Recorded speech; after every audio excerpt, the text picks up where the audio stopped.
Hola, ¿qué tal? Esto es Trascendi. Gracias por acompañarnos nuevamente. Mire, hoy vamos a adentrarnos en el estudio de lo que es la mente del ser humano.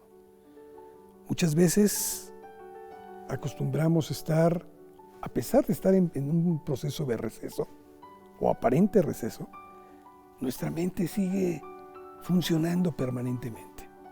Pero ¿qué hacer con esas ideas que se nos vienen a la cabeza? Pueden muchas veces llevarnos a la cúspide, pero también, en muchas ocasiones, nos puede llevar hasta el sótano. Bueno, pues hoy hemos decidido acudir con un psicólogo especialista en el tema, una autoridad a nivel mundial.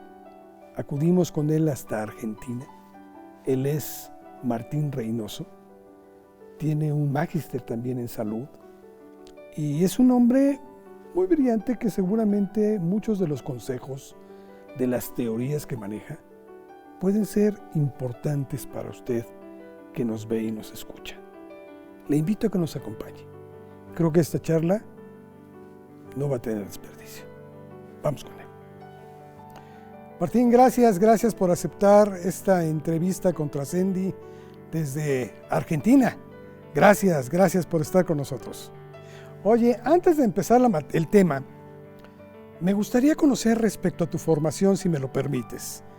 Tengo entendido que tus padres eran filósofos y que esto despertó en ti desde tu niñez pues mucha inquietud por manejar temas filosóficos, temas humanísticos, etcétera, y que a final de cuentas te llevan a tener todo un bagaje que te permite realizar acciones de superación personal. ¿Nos puedes contar un poco de esta formación tuya?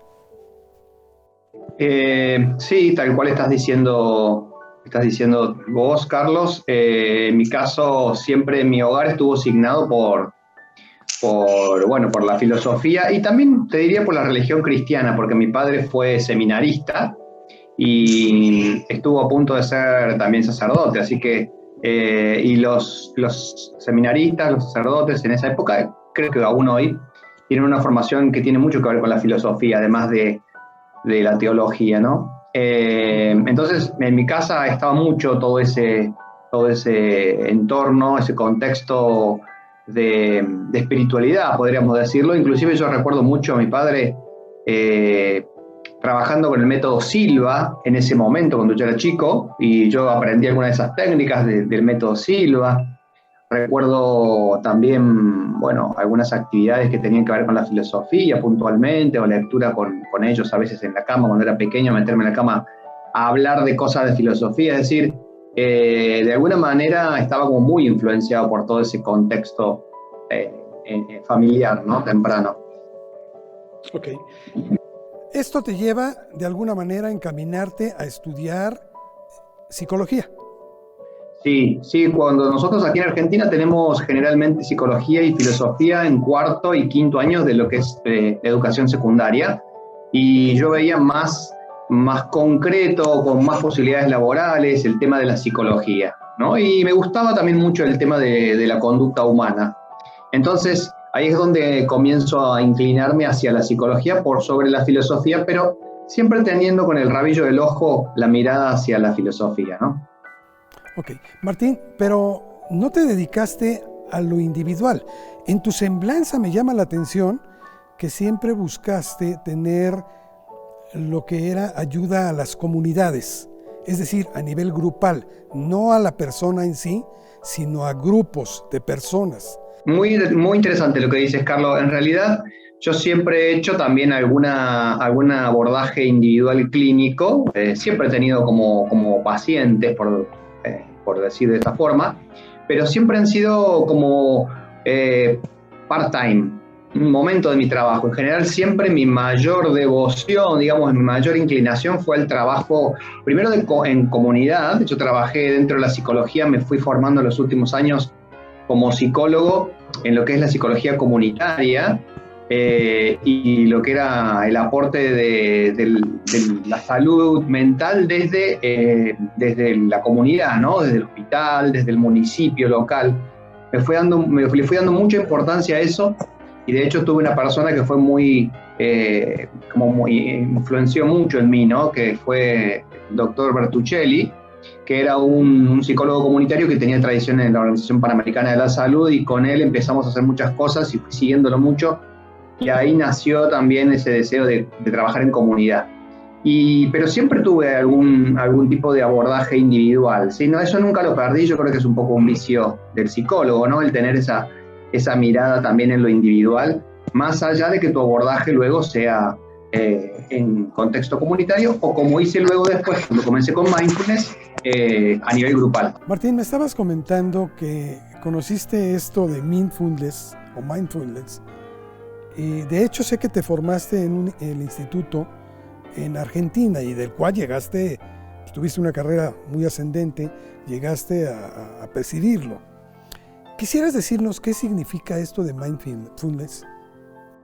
Sí, Mindfulness es un estado, podríamos decir, mental, ¿no? Un estado mental que consiste en una parte más cognitiva, que es de atención plena, de mucha conexión con lo que está pasando frente a uno y también internamente, ¿no? A nivel de los propios pensamientos y emociones. Y además de esa actitud cognitiva, de mucha atención, una actitud emocional de aceptación, ¿no? De reconocer que lo que está ocurriendo en este momento, está ocurriendo tal cual se está dando en este momento, que quizás pueda modificarlo o no, pero con una actitud como de no juicio, le decimos nosotros, ¿no? Sin juzgar. Y esa combinación de la atención plena y la actitud de aceptación dan lugar al fenómeno que llamamos mindfulness. Y también por extensión suele llamársele mindfulness al método, ¿no? Al método que está principalmente basado en un programa que desarrolló el doctor John Kabat-Zinn en la Universidad de Massachusetts, que comenzó allá por los años 79 y que aún hoy está vigente y que está reconocido en todo el mundo, ¿no? Claro. Martín, dices que la mente no descansa, que a pesar de que estemos en un proceso de aparente letargo, descanso, relajación, etc., sin embargo la mente sigue trabajando constantemente. Eso tiene que ver, Carlos, con un fenómeno que tiene que ver con el cerebro. Eso se descubrió hace poco, que tiene que ver con el cerebro y una red que se llama la red de modo default, o la red por defecto, ¿Qué es esto? Es un funcionamiento del cerebro que tiene que ver con que uno está en el contexto en el cual se encuentra, está de alguna manera haciendo correr imágenes, pensamientos y todo lo que tenga que ver con el contexto en el cual se encuentra de manera automática. Es decir, tú te encuentras en este momento en ese lugar en el cual estás filmando y estás grabándome y haciéndome preguntas a mí, y entonces se activa en tu mente toda una serie de recuerdos, pensamientos, ideas y cosas asociadas, no solo a la entrevista que me estás haciendo, sino a todas las oportunidades en las cuales estuviste sentado ahí, estuviste haciendo un programa allí o la grabación allí. Es como una red que de alguna manera hace una exploración de pasado-futuro y va divagando y dándole vueltas a todo lo que puede asociar en relación al contexto en el cual uno está. Ese estado de la mente nosotros lo tenemos casi de continuo, excepto cuando estamos muy concentrados en algo. Cuando uno se concentra mucho en algo, como por ejemplo quizás ahora estamos nosotros intentando concentrarnos, la mente deja de estar en ese modo, en esa red se le llama de modo default o de red por defecto, de estar pensando, divagando, y se concentran puntualmente en algo. Pero cuando estás caminando, cuando te estás duchando, cuando estás comiendo, cuando estás haciendo un montón de cosas habitualmente, tu mente está divagando, está dando vueltas entre pasado, futuro, generalmente con cosas que tienen que ver un poco con el contexto en el cual te encuentras. Eso hace que la mente nunca esté en silencio, ¿no?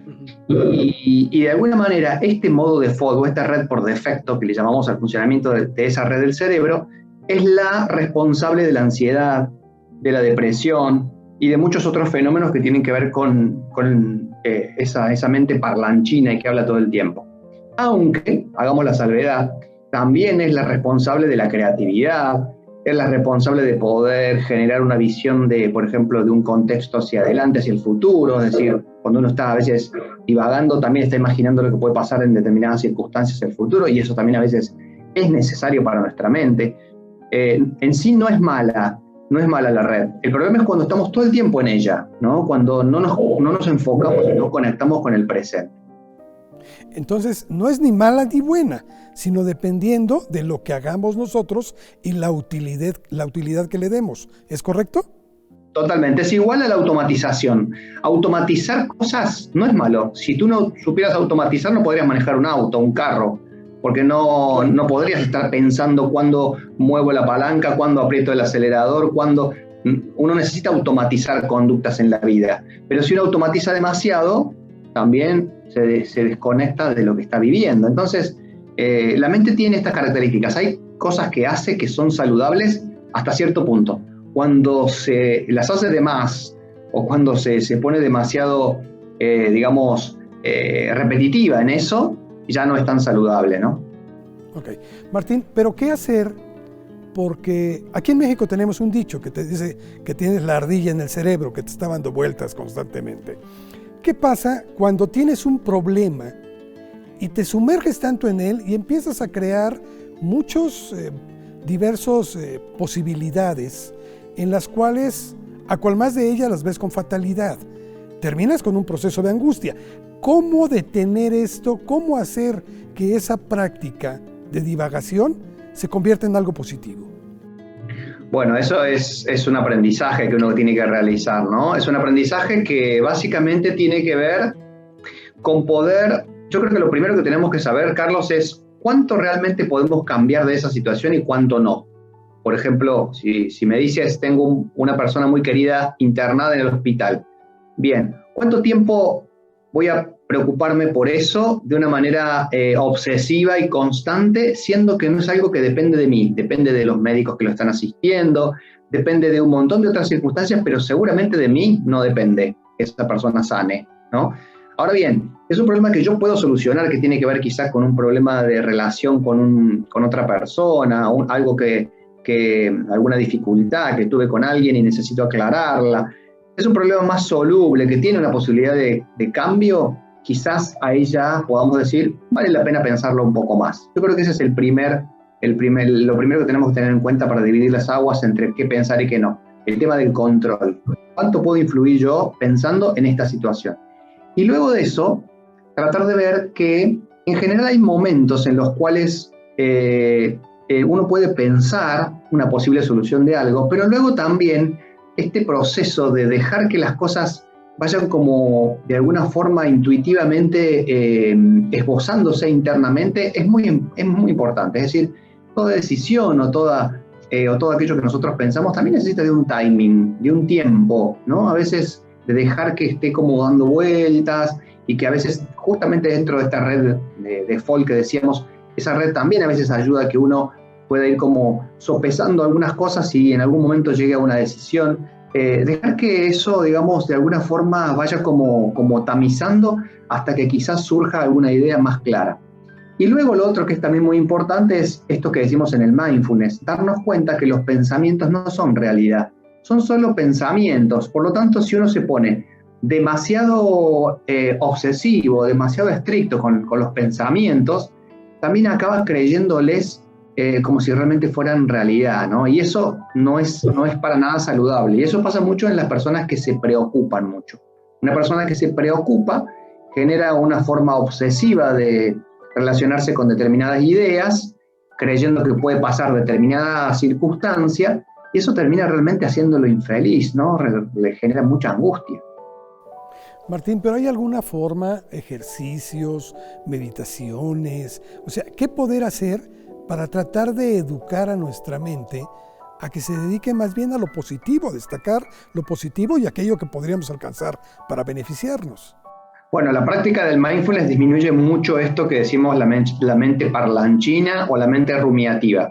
Los estudios dicen que luego de un programa de mindfulness, que suelen ser de 8 semanas de entrenamiento aproximadamente, pueden bajar porcentajes muy importantes de tiempo en el cual uno está rumiando o está como hablando consigo mismo. Y además de eso, uno aprende a tomar un poquito de distancia de esto que te decía anteriormente de los pensamientos o de las cosas que vienen a la mente, y eso a través de lo que nosotros llamamos un yo más neutral, un yo más objetivo, que no es tan subjetivo y que no se deja tomar tanto por la emoción. Esos fenómenos son parte de los aprendizajes que ocurren cuando uno practica mindfulness. El mindfulness ayuda a disminuir la rumiación y lo que nosotros llamamos la fusión, así lo llamamos nosotros, Carlos, cuando uno está como demasiado enganchado, pegoteado con algo, con un pensamiento, con una preocupación, nosotros hablamos de una fusión. Uno se fusiona, queda pegoteado con eso. Y el trabajo de desfusionarse, de correrse, es parte también de la práctica del mindfulness. Eso te lo brinda el entrenamiento. ¿Y eso se puede obtener por sí mismo? ¿Necesitas un especialista? ¿Necesitas estar tomando cursos? ¿Cómo se consigue, Martín? Y generalmente un entrenamiento. Nosotros la palabra que utilizamos, Carlos, es entrenamiento. Entrenamiento para nosotros implica un proceso de aprendizaje de algo con práctica diaria durante cierto tiempo, ¿no? Eso es un entrenamiento. Generalmente los entrenamientos en mindfulness demuestran que los resultados suelen comenzar a aparecer a veces, dependiendo de la persona, en el primer mes, pero se necesitan al menos 2 meses de práctica continua como para empezar a consolidar ese aprendizaje. Ahora bien, no quiero mentirte, como decimos nosotros los argentinos, no quiero venderte humo. La realidad es que hay personalidades, personas que tienen trastornos de ansiedad, por ejemplo, trastorno obsesivo compulsivo o trastorno de ansiedad generalizada, que son las personas que se preocupan demasiado por las cosas, que quizás tengan que recibir alguna ayuda extra de un psicoterapeuta o de alguien más, o pueda llevarle más tiempo el aprendizaje del mindfulness, porque tienen una base de personalidad muy ansiosa, un núcleo muy fuerte que hace más difícil el aprendizaje. No es tan sencillo que puedan incorporar estas herramientas que el mindfulness propone, ¿no? Pero para una persona que, digamos, no tiene este tipo de padecimientos, cualquiera puede entrenarse en este sentido.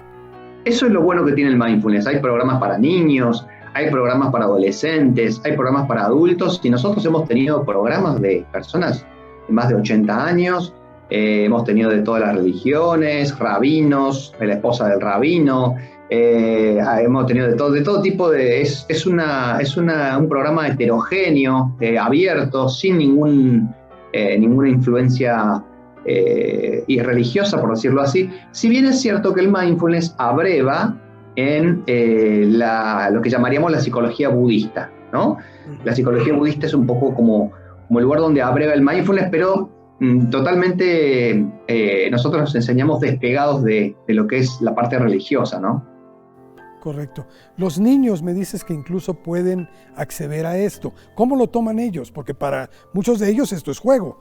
Totalmente. No, pero también es natural, Carlos, porque el mindfulness lo que propone es, por ejemplo, fíjate las cualidades del mindfulness. Curiosidad, el niño la tiene. Mente de principiante, es decir, ver todo como nuevo, el niño lo tiene. Espontaneidad, el niño lo tiene. Flexibilidad, el niño lo tiene. Receptividad, el niño lo tiene. Es decir, las cualidades del mindfulness son prácticamente lo que el niño es, de alguna forma, ¿no? Es decir, la alegría también suele ser una de las virtudes que se atribuyen al mindfulness, como el cultivo de la alegría, de estar vivo, de estar más presente en las experiencias. Y el niño la tiene, el niño es alegría generalmente, ¿no? Es energía en movimiento. Entonces, para ellos es mucho más fácil. Lo que a veces suele ser un poquito más difícil es la familia del niño, ¿no? Si en la familia no hay como un componente un poco de mindfulness, a veces los niños quizá no pueden explotar su capacidad, su potencial mindful, ¿no?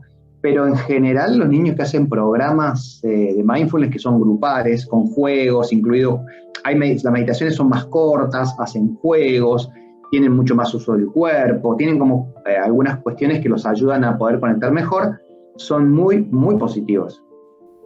Cualquiera pone como pretexto en esta vida tan acelerada que llevamos que no hay tiempo para ello.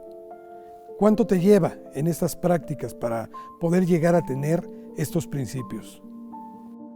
Y mira, la verdad que depende mucho, como te decía, de las diferencias a veces interindividuales. Hay personas que tienen, nosotros les llamamos a eso el mindfulness disposicional. Hay personas que parece que ya vienen de la cuna con algo de mindfulness, ¿no?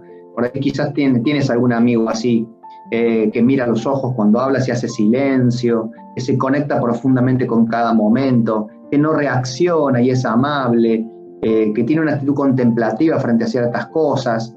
Ese amigo quizás vino un poco de la cuna con el mindfulness, ¿no? Es decir, a eso le llamamos mindfulness disposicional. Parecería, los estudios dicen que puede haber algo un poco genético y también de crianza en esas personas.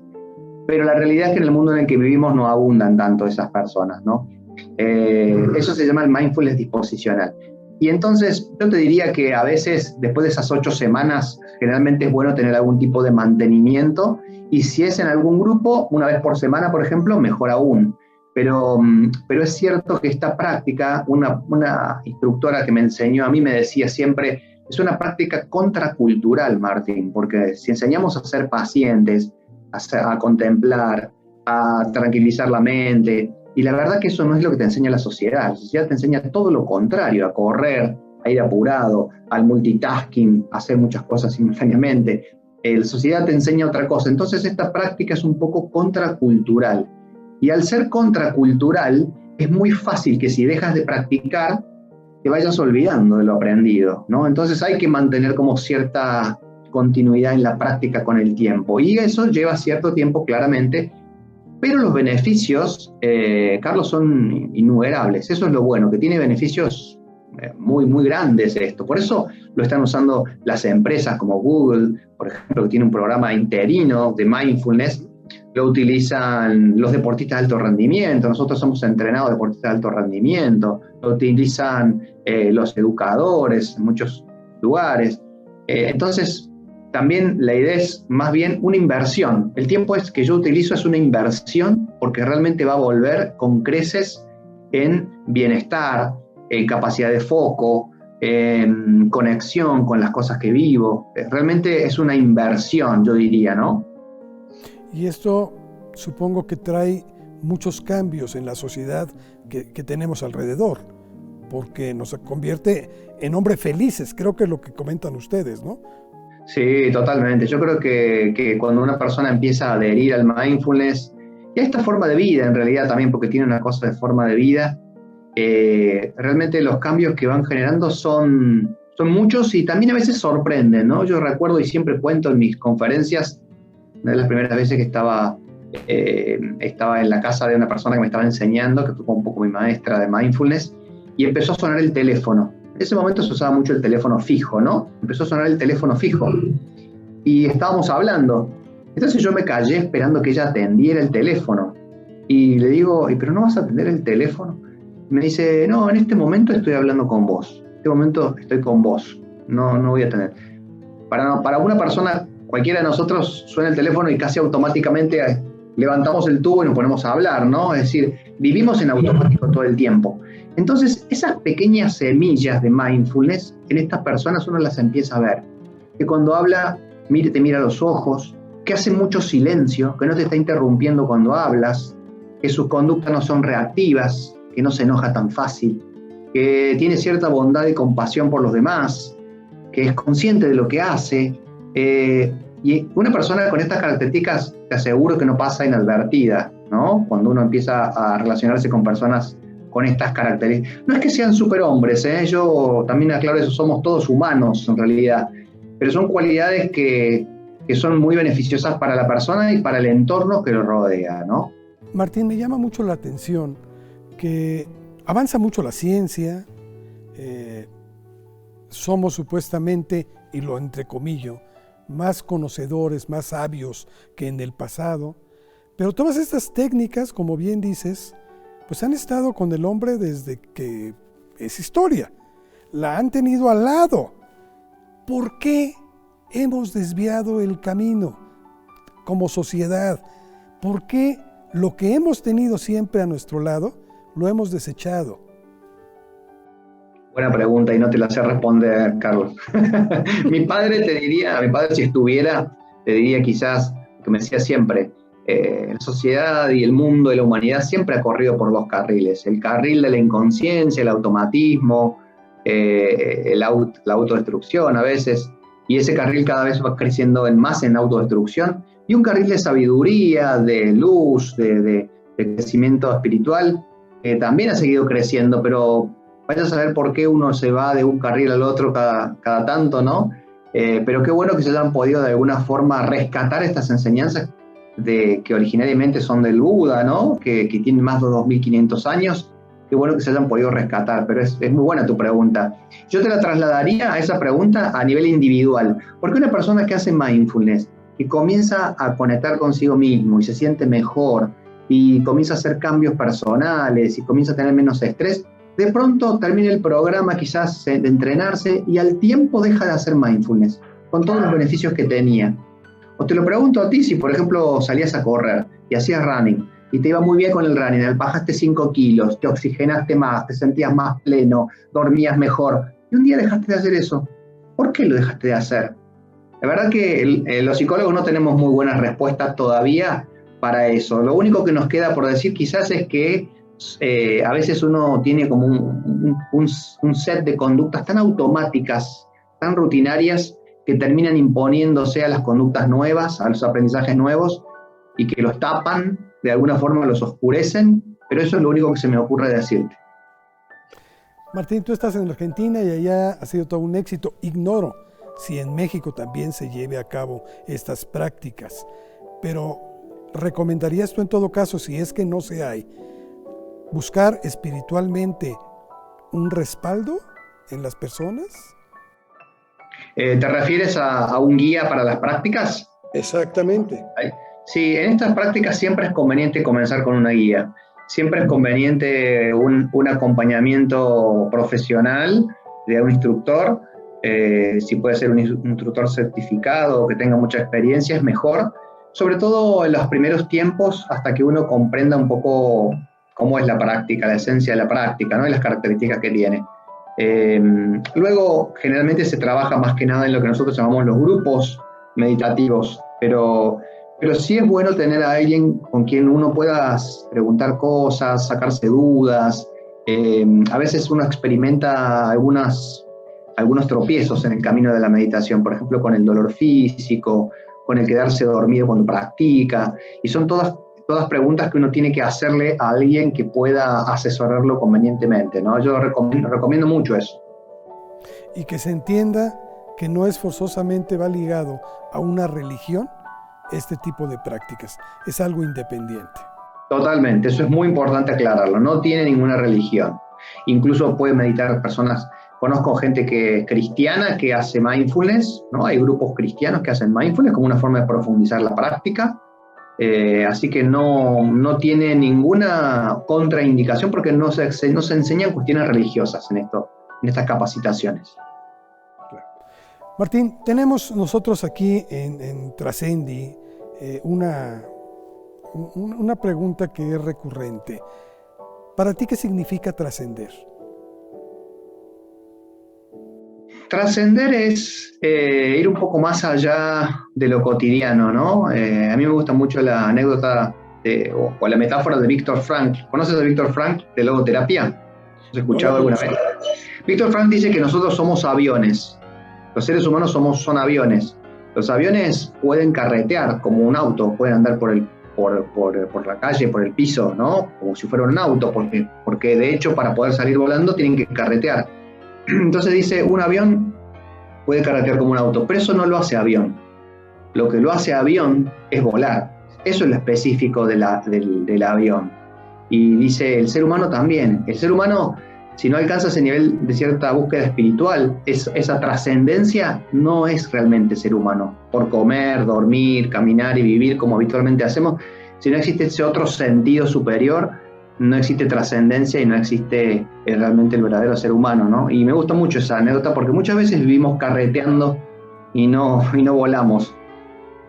Claro, hay que encontrarnos a nosotros mismos para poder potencializarnos. Tal cual, de eso se trata.